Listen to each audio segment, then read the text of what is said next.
मित्रांनो, एका स्त्रीमध्ये इतकी क्षमता असते की ती कोणत्याही संकटावर सहज मात करू शकते, मग समोरच्याकडे कोणत्याही प्रकारचं शस्त्र असो। आता असंच धाडस करून दाखवलंय एका महिलेने। काय घडलंय व्हिडिओमध्ये, चला जाणून घेऊयात। मित्रांनो, हा व्हिडिओ पाहून अनेक लोकांनी आश्चर्य व्यक्त केलं आहे। खरं तर ही व्यक्ती आपल्या घराबाहेर सहज हवा खाण्यासाठी आला होता, पण तेवढ्यात दोन तरुण एका बाईकवरून आले आणि त्याने या व्यक्तीवर गोळी झाडली।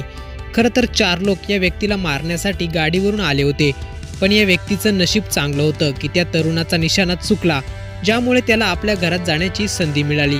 या तरुणाने पुन्हा एकदा गोळी झाडली, पण तोपर्यंत ही व्यक्ती आपल्या घराच्या आत पोहोचली होती। एवढंच नाही, पुढे हा तरुण बंदूक घेऊन या व्यक्तीला घरात घुसून गोळी मारू पाहत होता, पण तोपर्यंत तेथे एक महिला हातात झाडूसारखी काठी घेऊन आली, ज्यामुळे हे तरुण तेथून पळून गेले। जर इथे या महिलेने धाडस दाखवले नसते तर त्या 4 गुंडांनी घरात जाऊन या व्यक्तीवर गोळीबार केला असता। या महिलेचे कौतुक करावे तेवढे कमीच आहे। ही घटना घराबाहेर लावलेल्या CCTV कॅमेऱ्यात कैद झाली आहे। व्हिडिओ जर पूर्ण पाहिला असेल तर आपली ही प्रतिक्रिया कमेंट बॉक्समध्ये नक्की कळवा।